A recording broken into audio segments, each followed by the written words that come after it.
Hello, everyone, and welcome to One Control War Podcast, episode 348. My name is Benjamin Yoder, and I'm here today to talk to you about video games. And we've got a video game for you this week, guys.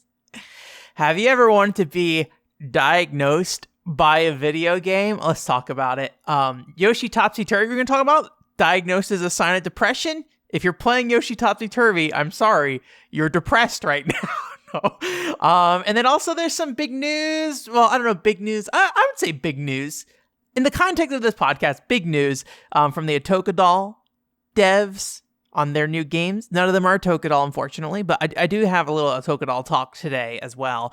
And then also we got ourselves a first-person shooter game where you learn yourself some Japanese. So we're talking about those things today. But before we get started, I didn't want to say, well, I think I said before we get started for the summary, but one thing before we get into what was discussed in the summary, just wanted to follow up real quick on last week. The Square Enix stuff is still kind of like moving along really slowly. I think I talked about the fact that it sounds like they canceled some games, or last week, 2 weeks ago, they canceled some games, but they weren't really saying what games they were, and it sounds like they're all past like 2027. But the question I had brought up at that time was like, I wonder if this impacts their mobile games as well. And it seems like what they're saying in their more recent discussions is yes, it does affect their mobile games. They have some weird categorization thing with their financial reporting where they have HD games versus SD games, even though SD games are mobile games which run on phones, and those often run at higher resolutions than standard definition. But that's sometimes stuff just gets weird, like EA refers to console generations based off the PlayStation 5 numbering and things like that. So financial stuff, very exciting, but we're not going to talk about that today. We're going to talk about a test I did. So my therapist recommended I go get myself an ADHD test, which, I think ADHD, I could be wrong, typically gets associated with people who are gamers or whatever. And I do feel like my therapist maybe was pushing a little hard on like, hey, I think you have ADHD. But, either way, I'm trying to, keep an open mind to it. I'm like, oh, yeah, I mean, at least go get a test. And there are many different types of ADHD tests is what I'm finding from when I went and talked to people, but this particular one is, I believe it's called like Moxo ADHD Diagnostic Tool. And what it is essentially a game where you have a bunch of playing cards on screen. It's probably about like 3 or 4. Actually, they don't mix it up that much. And you have one particular one you're looking for. I forget exactly. I think it might just be a generic like hearts card. I don't think there's a number associated with it. I think it's just a heart. So it's like hearts in the top and bottom corner, kind of like on a card, and then also where the number, well, actually the number would be in the top and bottom. I don't know how playing cards look anymore, my brain, but there's hearts on the card and it looks like a playing card. And so there's red diamonds as well. And then there's also black spades and things like that, right? And black clovers. And the whole point is for you to sit there and just like mash the space bar button every single time you spot your card, right? And so how they do that, or how they test you is first they just kind of make sure you can do it. It's like a 25-minute test or something like that where you don't like look away from the screen or anything. So you sit there and you just press the space bar button over and over and over again as your card comes up. But then it'll occasionally drop in the red diamond one, or it'll be all hearts except for one of them will be the red diamond and things like that. So you kind of have to quickly be able to recognize and select the card that you have. But then as you're doing the test, they'll start introducing visual distractions. So there'll be like little characters that like pop up on screen and stuff, or there'll be like a car that drives towards the screen and things like that. And so you're doing these little things, and eventually they do it where it's all sound-based stuff. And then eventually they combine the two where the visuals have sound connected to it and things like that. And it is I will say, it made me think a lot about Dojin games a little bit because it's a very simple tool. Basically, they have the card in the middle and then 4 slots around the card where an image can appear, and then the sound that overlaps with it, and sometimes multiple sounds are going on at one time. And it definitely make me think of games like, washing your hands at the sushi bar, and to some extent Collector Ninja as well. There's videos for those on the OCP Plus channel if you haven't seen those. But, these very simple games that you build, and, there's... It's kind of funny to think about that, like somebody was paid to build this thing, and it is more or less a game you play, but it is something that they probably were paid quite a bit more than a lot of other video games out there in the world that probably have a lot more production value and things like that, right? But either way, I don't know how much they were paid and how much time and effort it took, really. I mean, it's a pretty simple test, I think, overall, this particular one. So yeah, but I will say there's like a weird satisfaction to sitting there smashing that space bar every time your card came up, and like human brains, sometimes they just like to do thing. So sometimes they like to press the button at the sushi bar and burn their hands. So yeah, so it's a really kind of interesting thing, and just like I think the fact that I've been playing Dojin games recently made me think about that thing while I was playing it, like in the sense of like video games, and I was trying to understand like what is the appeal of pressing the space bar when your number comes up, and like there's a very like physical feeling that kind of came with it, that like it's kind of just, there's a good feeling to like kind of smashing that space bar every time the number comes up or your card comes up, kind of thing. And it's like a very weirdly like focused primal feeling, maybe. I don't know. I wish I could describe it better or something, but sometimes it's, I guess maybe the point I'm trying to make is that sometimes like it's really hard to figure out what makes a game satisfying, and then it's kind of interesting to play something where it's so simple of you're just pressing the space bar when your picture shows up and it feels good to do. and you know, I don't know, it's just like games are very complicated, and sometimes it's nice to have something just like really simple come and just like tingle your brain the right way. Not that I'm gonna like play this game any further than this, nor do I feel the need to. So but yeah, I mean, if you are curious about the diagnostic thing, and I think it is actually worth mentioning in the context of this podcast, honestly, I do not have ADHD, apparently. I was fine in most aspects. The one thing that did show up, and this is kind of why I wanted to bring this up a little bit, is they said there's one category I did kind of, it wasn't like medium severity, but I was like on the higher end of light severity or something like that, where I have trouble making quick and accurate decisions, specifically, is what the diagnostic said. And it did, you know, I think we always are looking for answers of why we do things and why we feel the ways we feel and why we struggle with certain things in life. So I think in saying this, I just want to be clear. I'm not saying that this is something that I'm like, oh, this explains everything kind of thing. But, you know, when I think about the game genres I struggle with most, like falling block puzzle games, rhythm games, fighting games, you know, all that kind of stuff, maybe even bullet hell shooters to some extent, but I haven't played that many bullet hell shooters to really say that much, I feel like. I think those are games where, you know, quick and accurate decision making matters more, because I think all games have some level of quick and accurate decision making, right? Or at least a lot of them, right? When I'm playing a shooter, a genre I'm not going to say I'm good at, but like I'm comfortable with, right? There is a lot of like quick decisions you make, and I think the penalty for making bad decisions is not as great there. I think there's a lot more options the player has, and also there's like a time until you like get shot down and things like that. And, you know, most of the action you're doing in a shooter is this somebody I should shoot, yes or no, on the most simplest level, right? But I think it's interesting. I think the big thing, though, is like in getting that thing, and like it affects other parts of my life too, or at least I should say there are other parts of my life I can kind of resonate with it, where it's like, oh, I have trouble with like, I don't like driving because I don't like the feeling of being in very stressful situations where I have to make a lot of decisions. Especially when it like things really change and I don't know what's happening and I don't know what the best way is to manage a situation. If I end up in a spot that's like not just like, you know, driving down the freeway normally or something like that, I really hate those moments. But I think the big thing is not saying that, like, just saying like, oh, that's just how I am, and then saying I'll never understand or enjoy Tetris or something like that, right? I am playing Tetris right now. We'll talk about that at some other point in the future. It is from Zensis. Like, I think my frustration with like not being able to express myself, maybe not express myself. I think that's a weird way to put it. I don't think I can tell you why Zensis is bad. I think I tried to tell you why Zensis is bad. I don't think I did a good job of telling you why Zensis is bad. If it's bad. And I think the reason I say if it's bad is because I don't have confidence in what I say about Zensis. I don't feel confident about the statements I make about Zensis. 2 podcasts, we're talking about my trouble with Zensis.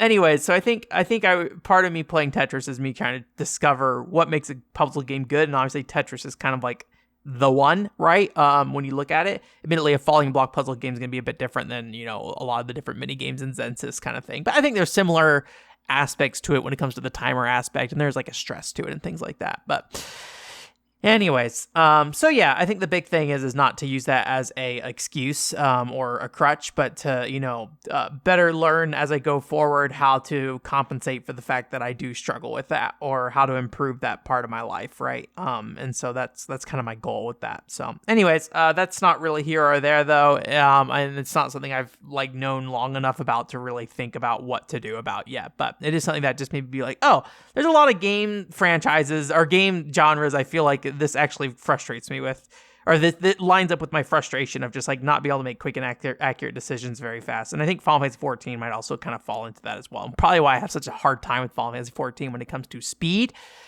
because but anyways, again, not to use that as an excuse kind of thing. And I'd rather not talk about that going forward. It's one of those things that I really don't like about what I do sometimes, where like I'll talk about therapy, where I feel like I need to talk more about the improvements I'm making in my life, not the fact that therapy is pushing me to make those improvements. I think it's better to just say what the improvements are and not sit there and be like, well, therapy helped me. And I think it's just kind of grating a little bit to hear that so much, but therapy's helpful though. Anyways, ADHD tests. I did it. It cost me $200. Yoshi, Topsy, Turvy.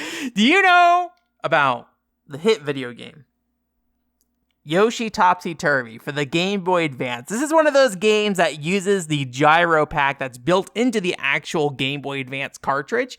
And it is a platformer, actually. So you basically tilt the Game Boy Advance, and it basically caused the world to tilt around Yoshi specifically. So, and unlike a Kirby Tilt and Tumble or something like that, it is a traditional 2D platformer. And it has some interesting ideas, and it seems like a game that would have a lot of potential. And I think in a lot of ways I can feel like I understand why Yoshi Topsy Turvy was made.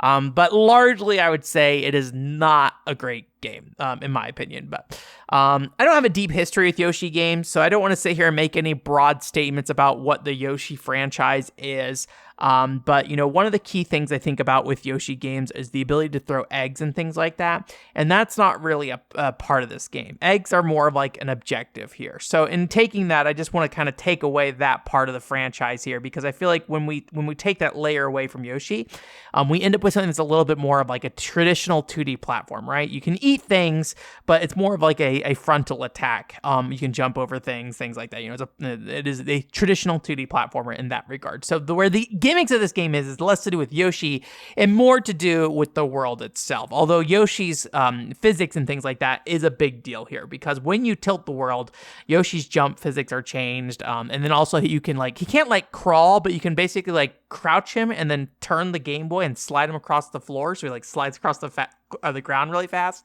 or down slides super fast, and through gaps and stuff like that. And when Yoshi transforms, because Yoshi has this thing where for some reason, I don't know why, this is a weird thing. This doesn't really happen to Yoshi in non-Yoshi games, but he just turns into stuff randomly. He's like, I'm going to be a helicopter now. This is a question about the Yoshi franchise in general, not Yoshi Topsy Turvy. But anyways, so Yoshi transforms for some reason. And so a lot of the transformations in this game are built around that kind of world tilting aspect, where basically he'll turn to a boat. And so you tilt, the water level goes up and down. He'll turn to a ball. And so, when he bounces around the world, you kind of change the physics and things like that. And the second part of how the world is impacted, or rather, the second part of how the gyro works, is the world's impact as well, because it can move objects in the environment. A lot of just boulders are around and they'll roll around. It can swing things. There'll be swinging boats on a pivot or whatever, and you can swing them around and collect coins that way. And then you can also tilt certain enemies and bosses as well to defeat them too. So it sounds like there's a lot of things here when we talk about this, but I think a lot of these things are very shallow. I don't know exactly how to describe it, but very rarely do they feel very exciting to do. There are a lot of very simple challenges that don't really require any real thought. It is more about just trying to tilt the world to get Yoshi to where he needs to go. It doesn't feel like there's a lot of problem solving to be done. It's just, this is a way to get Yoshi from point A to point B kind of thing, right?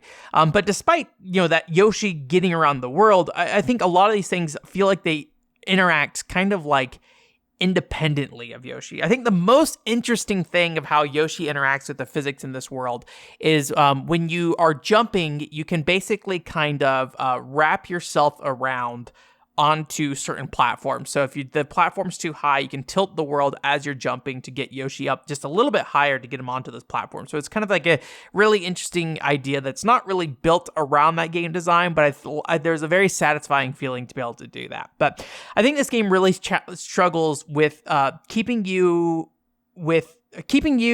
Yoshi in your mind when you move the world. This is really weird to say, but basically, there is a floor in Yoshi Topsy Turvy that is like basically the bottom of the screen. And as you tilt the game, Yoshi tilts, and he kind of leans really awkwardly, honestly. But he tilts around, and the floor below him is now technically the new floor. And so most of the time, that just means you're at the current floor you're on at an angle. But when you're jumping and things like that, you have to really keep in mind that the physics of the jump, where you're going to land and things like that, all kind of relate to the bottom of the Game Boy Advance screen. The bottom of the screen is now the new floor.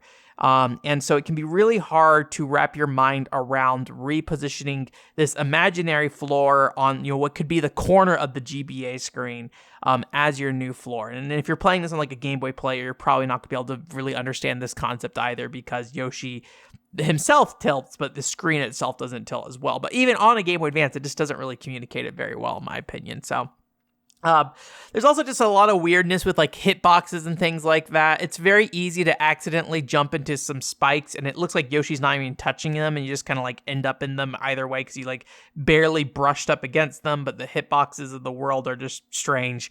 And there's just like a lack of sensation that like anything has changed in the world. I think a lot of times it feels like I don't have a lot of information telling me about the current state of the world, other than the fact that the entire screen has been shifted and Yoshi himself has tilted. And it's very strange because like on paper that should be enough, but there's a lot of things about this game that I feel like just it doesn't offer a lot of feedback to the player, so it's really hard for the player to kind of like adapt and fully utilize the physics of this game in any interesting way. Just like a lack of sensation with that world changing spot. So what the game's biggest strength, though, is after I sit here and talk crap about its main gimmick at the moment, but I think the biggest strength of this game are the challenge missions. So basically what happens is, or I say challenge missions, but they're really the normal story progression. There's challenges associated with them, but these are required essentially because you need to basically complete a certain number of challenges to progress through the worlds of the game.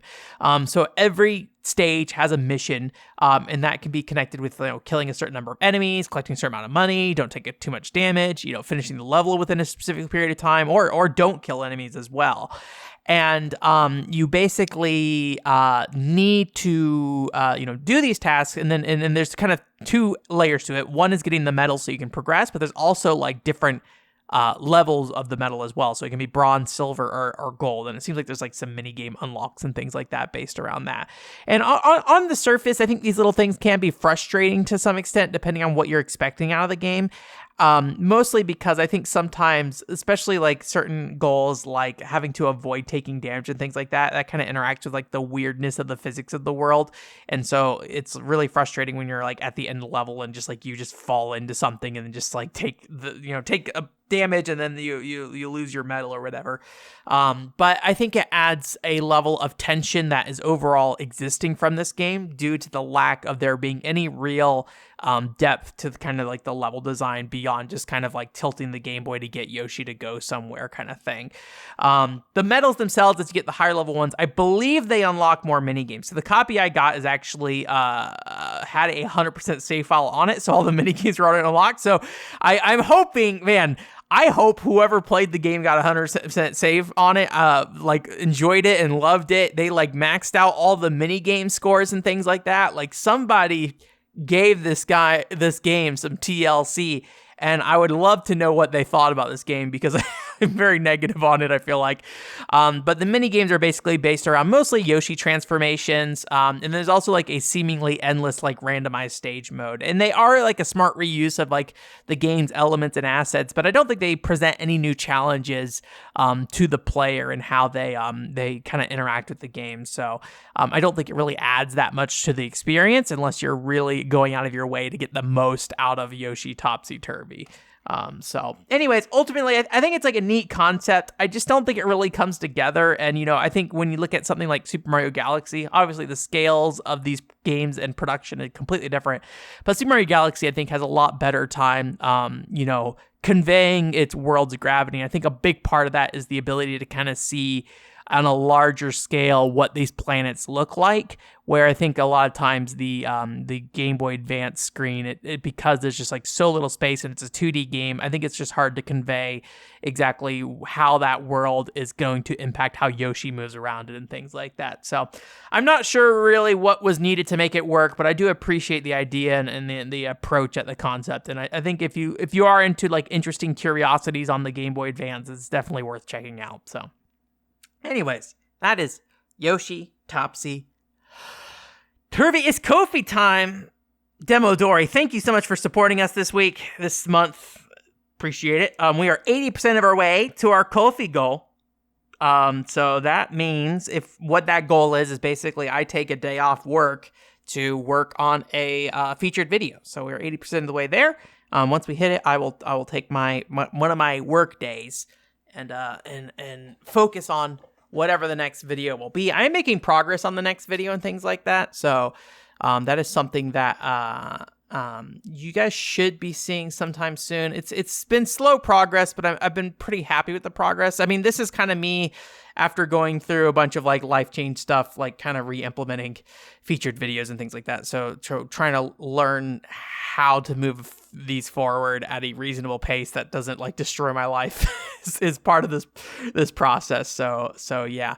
But Demodori and anyone else who wants to support me, if you do support me on Ko-fi, if you have any questions, I'm happy to answer them. We can revive the question ask. We'll get back to the Twitter question here shortly. But just to give you guys a quick heads up of like what's been coming out recently, because I've been putting quite a bit of stuff out recently. There was a Star Fox Adventures review. That is a podcast highlight, so I believe that was stuff I already talked about on the podcast. I mean, that's a little bit of a rambly review, I will say, so I don't know how much I really say in that review beyond, this game's kind of weird, but it's cool because it's weird. So I feel like that's most of that video. I also put out a PSP cleaning video where it is me cleaning 2 PSPs while talking about the PSP. I recently have been playing some PSP games, but that was before. Well, the cleaning video was before I started playing PSP. So I have an upcoming Dojin game video that is about more of a physics test kind of game that's based around like a grapple hook. So there's a quick video about that going up here. Some of these Dojin game videos are not particularly short either. I don't remember how long this one is, but some of them are more long-term videos as well. So they're getting full treatment if they have the enough content for me to give full treatment to when I make those videos. And then we have a new side podcast that is going to, I think, be monthly. I'm not going to commit to it because I really just don't know. But let's say for now, expect it kind of monthly. It's going to be on this same channel right now. It's going to be on the YouTube channel as well. I thought about making it its own thing, but I hate making more YouTube channels and stuff. I just feel like it's not. Like, there's something to be said about the algorithm and, like, what it does to you creating new content on an old channel and stuff like that, or channels like the OCP Plus channel where I'm uploading a bunch of different stuff that's going to appeal to different people. But at least for today, I don't think I want to do that. So basically, I'm launching a new podcast called Hot Pot Gaming. And Hot Pot Gaming is a more conversational podcast. It is replacing, for now at least, the multi-tap episodes. If you could probably think of it as a very similar show in terms of just, me talking to somebody. But I think the biggest challenge in the past is I kind of felt like I had to bring something to the table, and the sense of like I also need to be an expert on the topic. And so I had to really go out of my way to research a topic in a way that I don't think was very good at me doing that frequently, because it would get in the way of a lot of other things. So I think I want to be a little bit more passive in this series, listen a bit more, and let other people kind of shine a bit more in there. So the first one, I'm doing it a bit safe here. We're going to talk with Filler about fan translation. So that's going to come out on the podcast feed next week on Monday. So you can check that out. And again, for now, it will just be on the same podcast feed as everything else. And then I've got one other one that I'm pretty sure will come out. And there's another one I'm kind of in the process of editing that is, we're going to see what happens with it. It kind of was all over the place. This is a learning process, but I think the one with Filler turned out really good. Or Matt LaFrance. Matt also on the PCFX fan club channel did a translation of a flyer for the PCFX, specifically the anime fan club. So if you are interested in that as well, you go check that out on the anime fan club or the PCFX Ko-fi channel. So anyways, Twitter question. Basically what I did for these Twitter questions is I just dumped them in a giant Word folder, and I think what's going to happen is that anytime a related topic comes up, I think I will pull it up if I think it's relevant, kind of thing. And the thing I was thinking about recently was people getting excitement for game announcements. And the reason I was thinking about this is because Summer Game Fest is coming up here next couple weeks. So, that's basically the mini E3 of today, right? And, there's a lot of these kind of shows that come out that I just don't know who the publishers are, who the game developers are, and it's really hard for me to track, what exactly is happening at these shows. What are new games? What are old games? It's really just kind of become untrackable at this point. And so part of that, I think it's really hard for me to get very excited about these games because weirdly enough, I like games that have zero expectations or games that I have zero expectations about, but I also want them to be bold in ways that I think are not normal, like Dragon Quest Champions, or what's it called? Phantom Dust 2, a sequel to a game I never played, but I was super excited about it getting announced. So I have a hard time with announcements. That's really, let's put it at that. Hard time with announcements. And I think a lot of times because I'm just not the target audience for a lot of these shows now.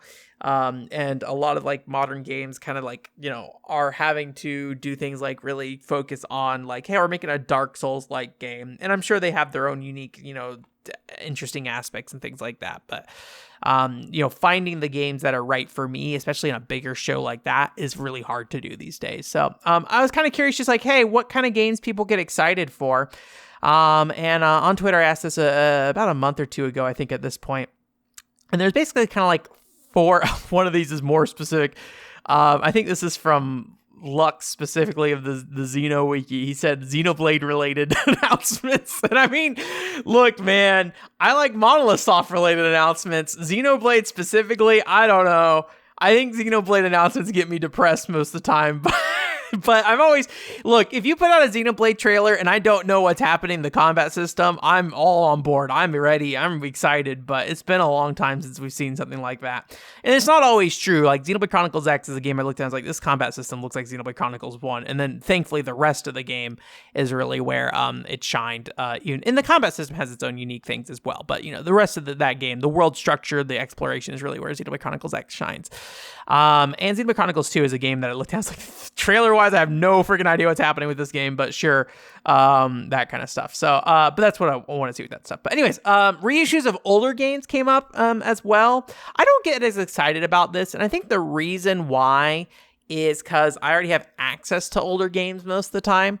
But I'm trying to think of like, okay, for new people, well, I wonder if the people who get excited for reissues of older games are getting excited because they haven't played the game before or they've played it before and they like the accessibility of it, right?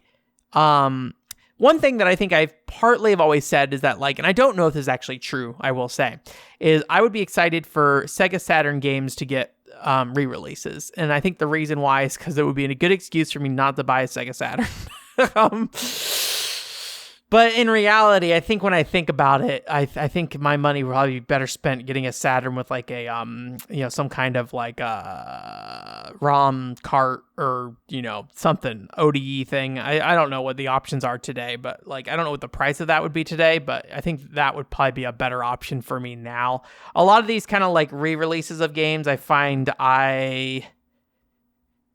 the games that are being re-released are rarely the games I actually care to check out. But Burning Rangers would be a game I'd actually check out. I would buy Burning Rangers.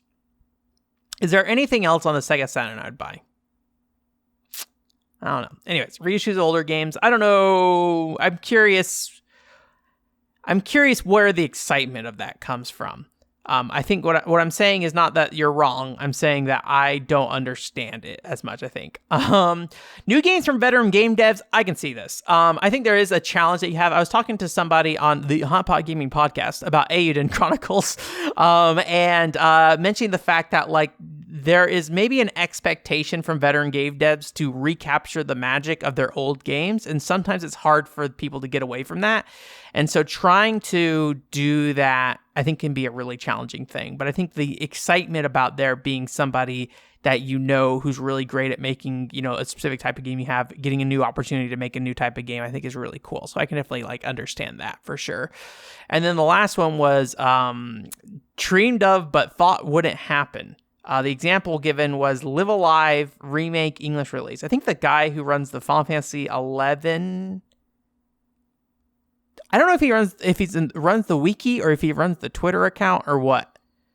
I forget his name. God dang it. He talks to me all the time on Twitter. He's a nice guy. Jeez, what is his name? I don't know. I think what's really interesting about that guy is that like he started Final Fantasy 11 like as I was leaving Final Fantasy 11, so he is like the solid core of Final Fantasy 11 knowledge that I do not have compressed down. So yeah, sorry if you're listening, I don't remember your name right now. I do know you, but right off my brain is just not going. But Live Alive remake coming out with an English release, I think that's pretty cool. Like I don't know if I would have thought Live Alive would have gotten remade. I wonder if that thing was considered successful or not. You know, it was that kind of like HD 2D style or whatever. So anyways, and fan translation patches was another one of them as well. I forget if that was multiple people said that. I think it's interesting that fan translation patches have almost this beloved indie game release status to them at times now. I think like having a trailer for your fan translation and building excitement is like weirdly an important thing. Maybe I say that as somebody who's not involved in that space really beyond testing a few games. So yeah, anyways, thank you so much for your feedback on that. I don't know, like I feel like I'm just kind of rambling through thoughts, but I think it's interesting to hear other people's thoughts and then be able to mull on a little bit. Like the reissue of older games, the fact I'm talking about this right now, I don't know if I know what's exciting about that. Other than accessibility and convenience, right? I'm excited about accessibility and convenience. When you put it in that basic term, it sounds kind of funny, but you know, I think anyone is excited to revisit, you know, an old favorite sometimes, or a lot of people, I should say. Maybe not anyone, because like I don't revisit a lot of old games. And a lot of times when I like Sonic Colors a lot, and I went back and replayed that on a stream once. I was like, holy crap! I do not give a crap about what's happening right now on screen because I've already played and enjoyed this game, and I am done with this game. So a lot of times that's the case, but yeah, I feel like I'm a person that needs something out of a game though. I need to be playing a game for a reason a lot of times. So let's get into some news, some exciting news from Konami and the weird, I don't know, developer inside Konami who makes a Tokudoll, or made a Tokudoll rather. They haven't made a Tokudoll game in forever, but there actually wasn't a Tokudoll fan event recently, and a lot of this is kind of coinciding with a lot of a Tokudoll merch and stuff that's been coming out recently as well, so I'm not really quite sure why there's so much a Tokudoll this year, but it is getting in like that Mega Man franchise kind of area of just like, we'll release a bunch of Tokudoll merch, we will not give you a Tokudoll video game, but please understand, we will continue to take your money, Tokudoll fans. So, but I did go to a fan event as well, virtually. There's also an in-person one that I wish I could have gone to, but I didn't. It looked very cute. Somebody was selling like these little playing cards. They're not a full set of playing cards. I believe it's just like 2 or 3 of them. But there's like characters who kind of have that more like queen, king kind of look to them. And they put them on a playing card. The art is beautiful on them. I wish I could have checked them out. I was kind of hoping they'd be on this virtual event, but I did not see them there.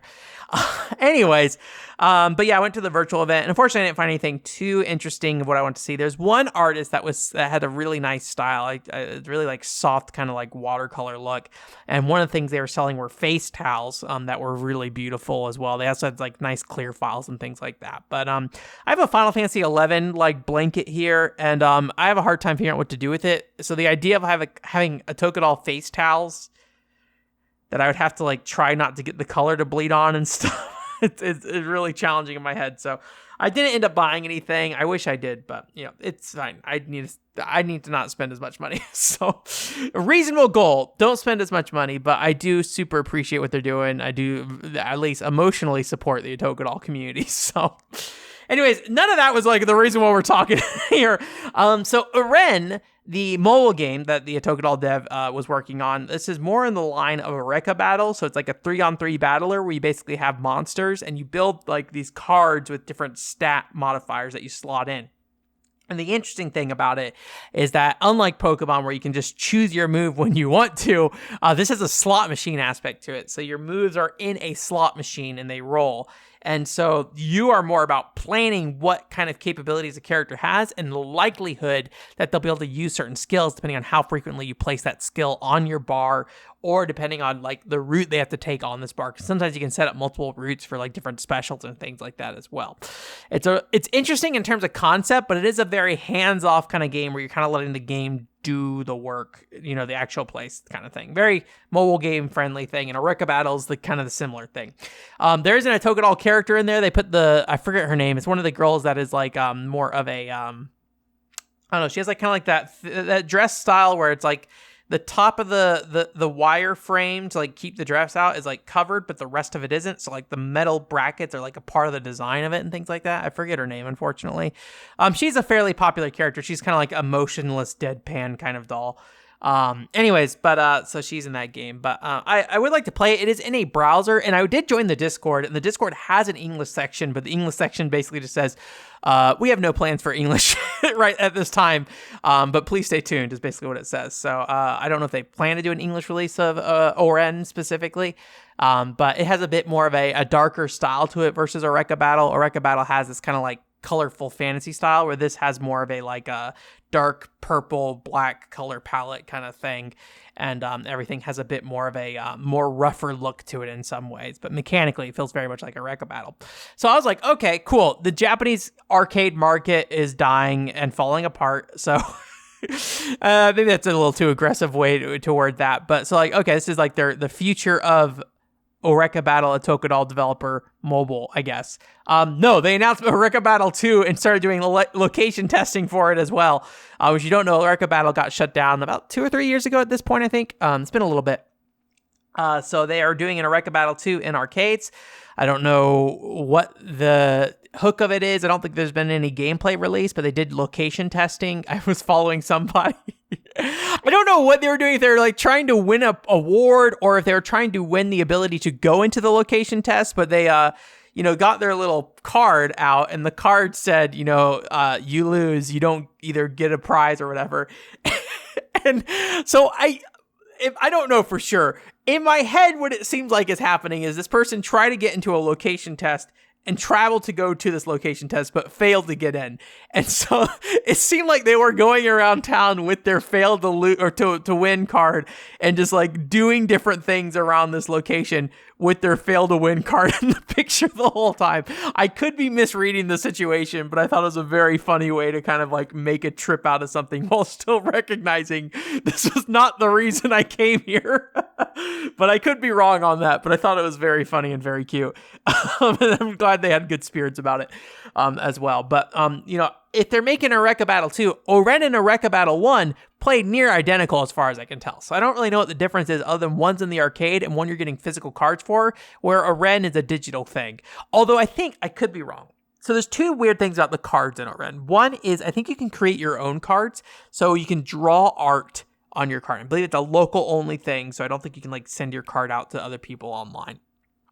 But I believe, I could be wrong, I believe Konami Card Connect also would let you print those cards. You can't do anything with them, but you can make them, you can print them out and they look nice, I think.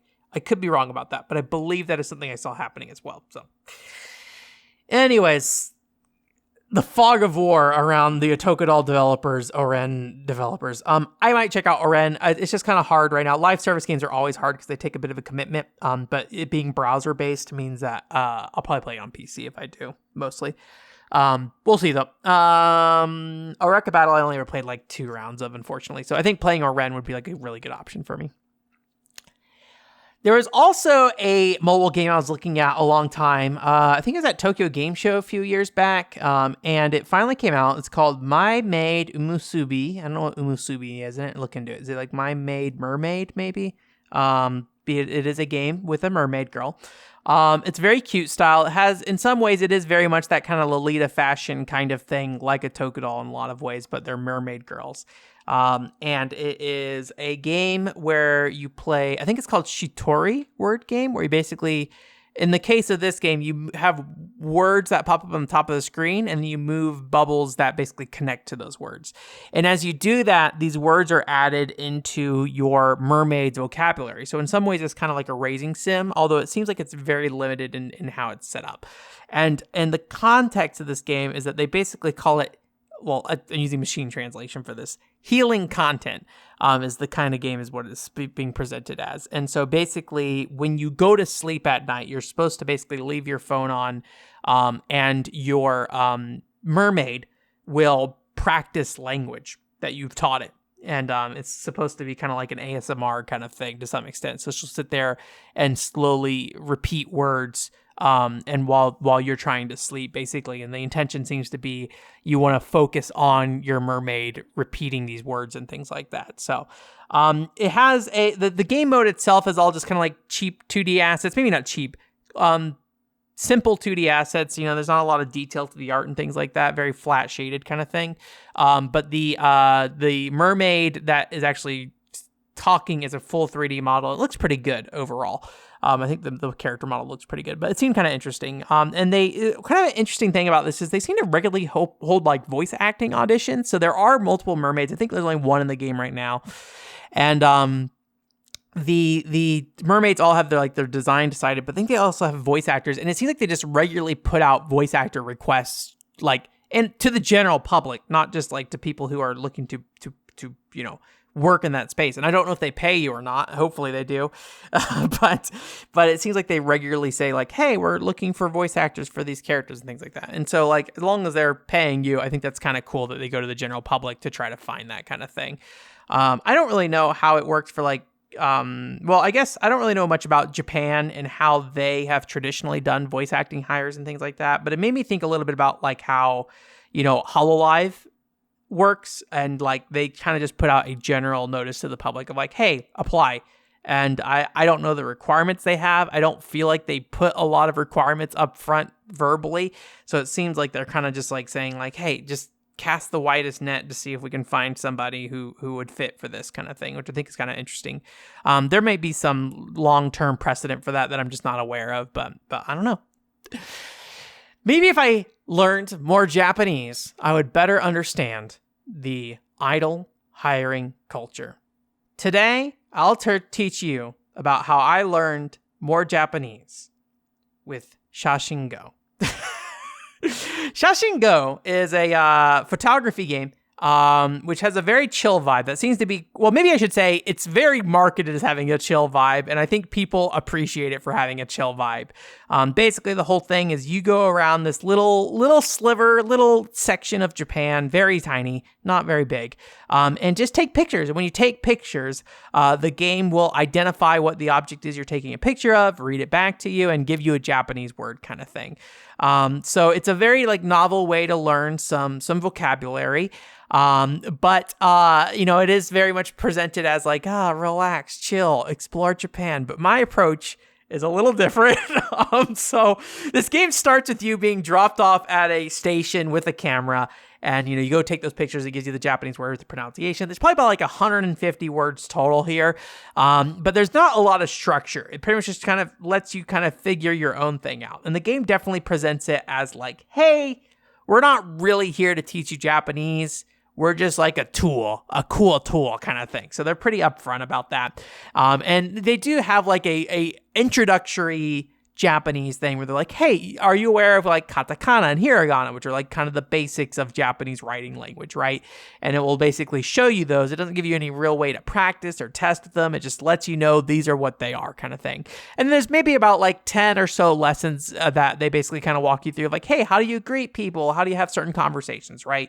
It's not very in-depth. It seems kind of there just to be like, hey, if you have literally nothing else, here's some stuff that we can give you, just some basic, guidance, things like that. So really, when you're playing this game, you're not really here to get a full-on Japanese lesson kind of thing, right? You're here to learn the 150 words that they have provided in the camera shot kind of thing. So what you get out of the game is kind of up to you in a lot of ways, right? And I think how I see most people playing this game and how it's intended to be played is that you basically go take pictures. You can get like different borders and things like that for these pictures and apply different filters and stuff. You can make yourself some nice pictures along with that. And hopefully along the way you learn the categories. But today, I'm not that person, unfortunately. I just don't really love that. Like, I would love to be that person. I would love to be like taking pictures of dolls and things like that in my life, but I have a hard time finding the passion to do that. But you know what I do love? I love me some first-person shooters. So when I played this game, I got real sweaty and was basically like running around town trying to take pictures of stuff as fast as possible, whipping the camera around and stuff like that. And like how I play this game is there's a word find feature of the game where you go and it gives you a word and you need to find an object that correlates with that. So the Japanese word pops up and you run to take the picture and it tells you if you're right or wrong, then you go on to the next one. And there's a timer that kind of tracks you. You can kind of set your own parameters, what type of words you want to kind of go after and things like that. But my goal was to get 100% ranking, all 150 words in less than 20 minutes. And every day I would expand those words and I'd go and, headshot some loaves of bread to be like, yeah, I know your pan.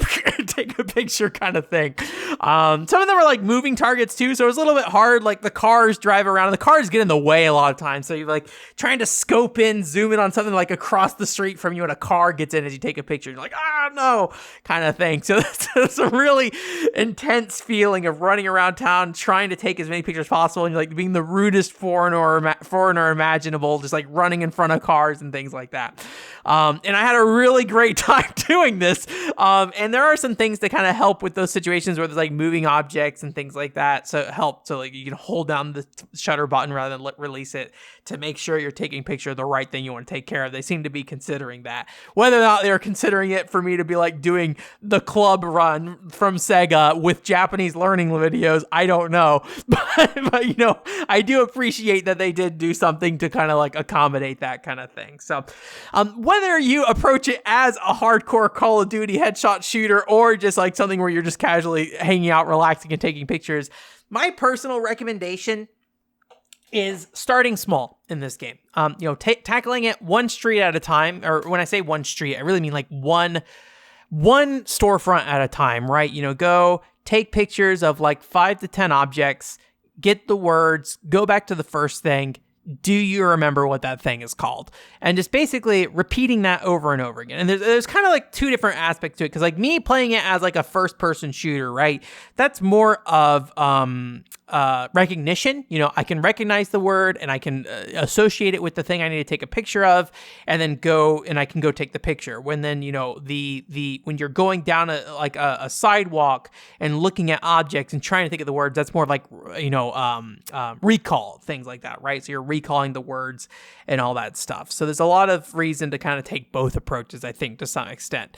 But at the end of the day, it is like not the most efficient way to learn these 150 words, right? If you put these in a note card system kind of thing, you probably would learn these words faster. But it's like a really fun, novel way to break up, that kind of mundane note card testing.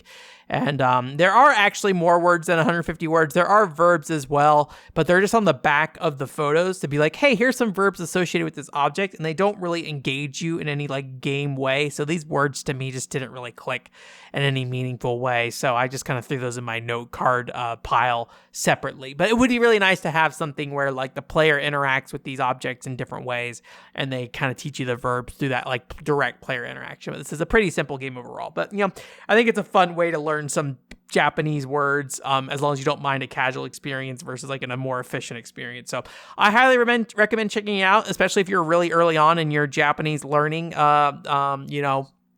journey.